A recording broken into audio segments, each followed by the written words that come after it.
नमस्कार दोस्तों, कैसे आप सभी लोग हैं। आप सभी लोगों का इस सेशन में बहुत बहुत स्वागत है। आप सभी लोगों को इस सेशन से जुड़ने के लिए बहुत बहुत धन्यवाद।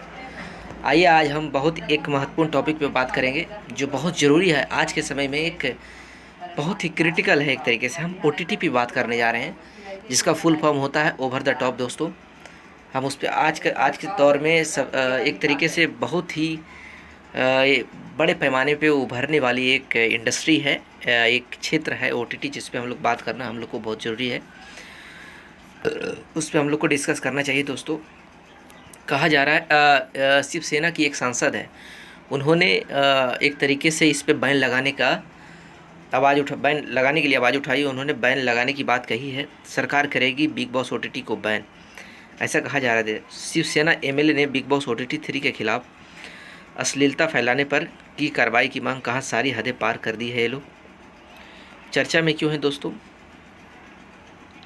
शिवसेना सचिव और प्रवक्ता विधायक मनीषा कायंदे शिवसेना का सचिव भी हैं और एक तरीके से प्रवक्ता भी हैं और एक विधायक भी MLA भी हैं। मनीषा कायंदे ने मुंबई पुलिस कमिश्नर विवेक फंसालकर से बिग बॉस OTT 3 के खिलाफ तत्काल कार्रवाई की गुजारिश की है। दोस्तों, क्या है ये पूरा मामला, क्या है? शिवसेना विधायक मनीषा ने संसद में उठाएगी मुद्दा।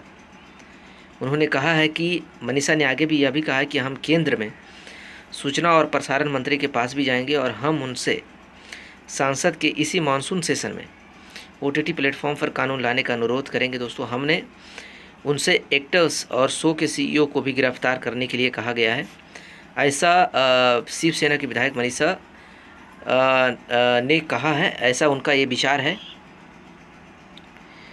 OTT प्लेटफॉर्म को विनियमित करने संबंधी मौजूदा कानून, अब कहा जा रहा है कि दोस्तों कि क्या OTT को रेगुलेट करने के लिए हाल फिलहाल में कोई कानून या फिर कोई लॉ है? तो इसमें कहा जा रहा है कि अभी हाल फिलहाल में देखते हैं इसमें क्या है। हाल फिलहाल में तो ये है कि OTT को रेगुलेट करने के लिए कोई भी भारत सरकार के पास संवैधानिक कानून नहीं है जिसके तहत इसको कंट्रोल किया जाए। लेकिन हाँ, इस सूचना प्राधिकरण के अंतर्गत जरूर आता है।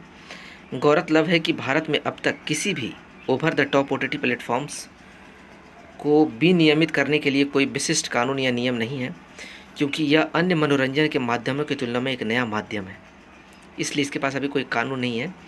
टेलीविज़न का प्रिंट या रेडियो के विपरीत, जो कि सरकार द्वारा जारी दिशा निर्देशों का पालन करते हैं और विनियामक निकायों द्वारा नियंत्रित किए जाते हैं। दोस्तों, कहा जा रहा है कि टेलीविज़न, इस देश में टेलीविज़न हो गया, प्रिंट हो गया या फिर रेडियो हो गया, ये तीनों को कंट्रोल किया जाता है एक विनियामक निकायों, यानी कि एक अथॉराइज्ड बॉडी के थ्रू ये टेलीविज़न को कंट्रोल किया जाता है, प्रिंट को रेगुलेट किया जाता है, रेडियो को रेगुलेट किया जाता है। लेकिन OTT के बारे में कोई अभी नियम कानून नहीं बनाया गया है, क्योंकि OTT अभी एक नया माध्यम आया है। दोस्तों, हाल फिलहाल में ये उभरने का ही काम किया है।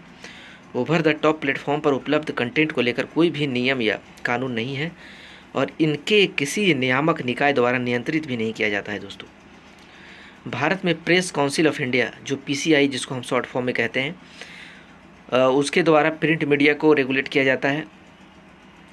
न्यूज़ ब्रॉडकास्टर्स एसोसिएशन NBA द्वारा समाचार चैनलों को और भारतीय विज्ञापन मानक परिषद द्वारा भारतीय विज्ञान उद्योग को नियंत्रित किया जाता है। साथ ही ये संगठन इन उद्योगों का प्रतिनिधित्व भी करते हैं। दोस्तों, लेकिन ओवर द टॉप जिसको हम OTT प्लेटफॉर्म को लेकर भारत में कोई नियम कानून नहीं है, किंतु सूचना प्रौद्योगिकी अधिनियम 2000 की धारा 79 इन वीडियो स्ट्रीमिंग सेवा प्रदाताओं पर लागू होती है। दोस्तों, अधिनियम की धारा 79 कुछ मामलों में मध्यस्थों को उत्तरदायित्व से छूट देती है।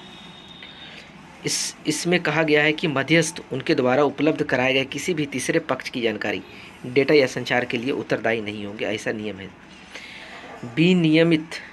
विनियम की आवश्यकता क्यों पड़ी है, क्यों इसको रेगुलेट करना क्यों ज़रूरी है, इसके लिए कानून लाने की क्यों जरूरत है? दोस्तों, एक अनुमान के अनुसार मार्च 2019 के अंत तक भारत का ऑनलाइन वीडियो स्ट्रीमिंग उद्योग का मूल्य तकरीबन 500 करोड़ रुपये का था 2019 तक, जो कि वर्ष 2025 के अंत तक लगभग 4000 करोड़ रुपयों का ये बिजनेस, ये इंडस्ट्री हो जाएगा। दोस्तों, यानी कि 5 सालों में 4000 करोड़ चला जाएगा।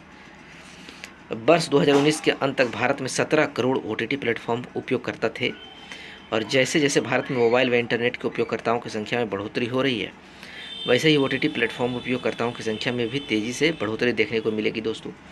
ऐसे में इतनी बड़ी संख्या में उपयोगकर्ताओं को जो कंटेंट प्रदान किया जा रहा है, उसे विनियमित किया जाना काफ़ी आवश्यक है। उसे रेगुलेट करना, उसके ध्यान रखना, उसको देख रेख करना बहुत ज़रूरी हो जाता है दोस्तों, क्योंकि ये बड़े पैमाने पे चीज़ें बढ़ रही है, इसके यूजर्स बढ़ रहे हैं। इंटरनेट और मोबाइल आने की वजह से लोग इसको ज़्यादा कंज्यूम कर रहे हैं आजकल के डेट में देखा जाए तो। 2019 के बाद से सर्वोच्च न्यायालय और देश के अलग अलग उच्च न्यायालयों में OTT प्लेटफॉर्म पर मौजूद कंटेंट को लेकर कई सारे मामले भी दर्ज किए गए हैं दोस्तों। इस तरह सरकार का यह कदम ऑनलाइन स्ट्रीमिंग प्लेटफॉर्म पर मौजूद आपत्तिजनक कंटेंट को नियंत्रित करने की दिशा में एकदम सही कदम है। कहा जा रहा है कि अब नहीं कंट्रोल किया जाएगा तो कब कंट्रोल किया जाएगा। ये जो समय है ये बहुत इंपॉर्टेंट टाइम है और इसी समय पर इसको कंट्रोल करने का काम किया जाना चाहिए दोस्तों, ऐसा कहा जा रहा है। आज के सेशन में ही इतना ही था, बहुत बहुत ज़रूरी। आप हमें कमेंट्स करके बताइए कि क्या यह जो शिवसेना विधायक है जो मनीषा जी हैं, क्या ये उनका फैसला सही साबित होगा? क्या OTT जैसे प्लेटफॉर्म को नियमित करने के लिए नए कानून क्यों होना ज़रूरी है दोस्तों? इस पर आप कमेंट करके बताइए आपका क्या राय है। बहुत बहुत धन्यवाद हमारे साथ जुड़ने के लिए।